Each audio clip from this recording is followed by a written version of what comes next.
ഇന്ന് നമ്മൾ സിമ്പിളായിട്ടുള്ളൊരു എഗ് റൈസ് ആണ് ഉണ്ടാക്കാൻ പോകുന്നത്. അപ്പോൾ സിമ്പിളായിട്ട് എന്ന് പറഞ്ഞിട്ട് ഞാൻ ഉദ്ദേശിച്ചത് ഇവിടെ ഉള്ള സാധനങ്ങളൊക്കെ യൂസ് ചെയ്തിട്ടാണ് കേട്ടോ ചെയ്യാൻ പോകുന്നത്. അതിന് വേണ്ടിയിട്ട് ഞാനാണെങ്കിൽ 2 ഉള്ളിയും 2 തക്കാളിയും 2 പച്ചമുളകുമാണ് എടുത്തിട്ടുള്ളത്. എന്നിട്ട് ഇതിനെ കുനുകുനാന്ന് പറഞ്ഞിട്ട് ചെറുതായിട്ട് നമ്മൾ അരിഞ്ഞെടുക്കണം. അതാണ് കേട്ടോ ഞാനിപ്പോൾ ചെയ്തുകൊണ്ടിരിക്കുന്നത്. ഫസ്റ്റ് നമ്മൾ ഇതിന് ആവശ്യമുള്ള സാധനങ്ങളൊക്കെ പ്രിപ്പയർ ചെയ്ത് വെക്കുന്നതാണ് കേട്ടോ. അത് കഴിഞ്ഞതിന് ശേഷം നമുക്ക് പ്രിപ്പയർ ചെയ്യാൻ തുടങ്ങാം. അപ്പോഴത്തേക്ക് എളുപ്പമായിരിക്കുമല്ലോ, അതുകൊണ്ടാണ്. അപ്പോൾ ഞാൻ നേരത്തെ പറഞ്ഞ പോലെ ഈ ഉള്ളിയും തക്കാളിയും പച്ചമുളകൊക്കെ ചെറുതായിട്ട് മുറിച്ച് വെച്ചിട്ടുണ്ട്. അത് കഴിഞ്ഞതിന് ശേഷം കുറച്ച് സമയം ഞാനിരുന്ന് കരഞ്ഞു. എന്തിൻ്റെയാണെന്ന് നിങ്ങൾക്ക് മനസ്സിലായോ? സംഭവം ഞാൻ ഉള്ളി അരിഞ്ഞിട്ട് കണ്ണിന്ന് മൊത്തം വെള്ളം വന്നിട്ടുണ്ടായിരുന്നേ. അങ്ങനെ കുറേ സമയം ഇരുന്ന് കഴിഞ്ഞതിന് ശേഷം 3 മുട്ടയാണ് കേട്ടോ ഞാനിവിടെ യൂസ് ചെയ്യുന്നത്.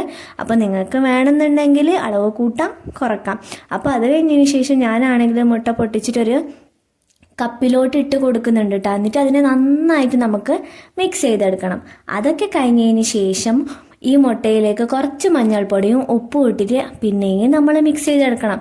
എന്താണെന്ന് വെച്ചാൽ നമ്മൾ ഈ മുട്ട സെപ്പറേറ്റ് ആയിട്ട് ഒഴിച്ച് കൊടുക്കുന്ന സമയത്ത് ഇതിലേക്ക് ഉപ്പ് അങ്ങനെ കൊണ്ടിട്ടുണ്ടാവില്ല. അപ്പോൾ അതുകൊണ്ടാണ് കേട്ടോ അങ്ങനെ ചെയ്യുന്നത്.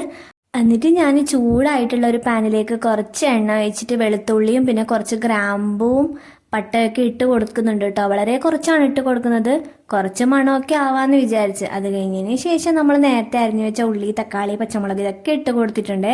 അത് വെന്ത് വരുന്ന സമയത്തേക്ക് നമുക്കാണെങ്കിൽ ഇതിന് ആവശ്യമുള്ള മസാലാസ് എന്തൊക്കെയാണെന്ന് നോക്കാം. അപ്പം ഞാനാണെങ്കിൽ ഇവിടെ 2-3 സ്പൂണ് കാശ്മീരി ചില്ലി പൗഡർ എടുത്തിട്ടുണ്ട്. പിന്നെ കുറച്ച് മഞ്ഞൾപ്പൊടിയും പിന്നെ കുരുമുളക് പൊടിയും പിന്നെ കുറച്ച് ഗരം മസാല, ഇത്രയും മതി കേട്ടോ. എന്നിട്ട് ഇത് നന്നായിട്ട് മിക്സ് ചെയ്തതിന് ശേഷം വെന്ത് വരുന്ന ആ ഒരു സമയത്തേക്ക് നമുക്ക് എന്ത് ചെയ്ത് കൊടുക്കാം, നേരത്തെ പ്രിപ്പയർ ചെയ്ത് വെച്ച മുട്ടയും കൂടി ഇട്ട് കൊടുക്കാം. എന്നിട്ട് നന്നായിട്ട് ഇതൊന്ന് മിക്സ് ചെയ്ത് കൊടുക്കണേ. അത് കഴിഞ്ഞതിന് ശേഷം നമുക്ക് റൈസ് ഇട്ട് കൊടുക്കാം കേട്ടോ. അപ്പോൾ നിങ്ങൾക്ക് ഇഷ്ടമുള്ള റൈസ് ഇടാം. അപ്പോൾ ഞാനാണെങ്കിൽ ഇവിടെ ഉണ്ടായ ഒരു പച്ചരിയാണ് കേട്ടോ ഞാനിവിടെ യൂസ് ചെയ്യുന്നത്. അതല്ല നിങ്ങൾക്ക് വേറെ നല്ല റൈസ് ബസ്മതി റൈസോ അങ്ങനെയൊക്കെ ഉണ്ടെന്നുണ്ടെങ്കിൽ അതും കൂടി യൂസ് ചെയ്യാം കേട്ടോ. എന്നിട്ട് അവസാനമായിട്ട് കുറച്ച് ചെറിയൊരു കഷ്ണം നാരങ്ങയും കൂടി പിഴിഞ്ഞ് ഒഴിക്കുന്നുണ്ട്. എന്നിട്ട് നമുക്ക് ടേസ്റ്റ് ചെയ്ത് നോക്കാം കേട്ടോ. അപ്പോൾ ടേസ്റ്റ് ചെയ്ത് നോക്കുമ്പോൾ അത്യാവശ്യം നല്ല ടേസ്റ്റ് ഉണ്ടായിരുന്നു കേട്ടോ. നമ്മൾ സിമ്പിളായിട്ട് എത്ര എളുപ്പത്തിൽ ഉണ്ടാക്കിയിട്ടുണ്ട്. അപ്പോൾ അത്രയേ ഉള്ളൂ ഗൈസ്.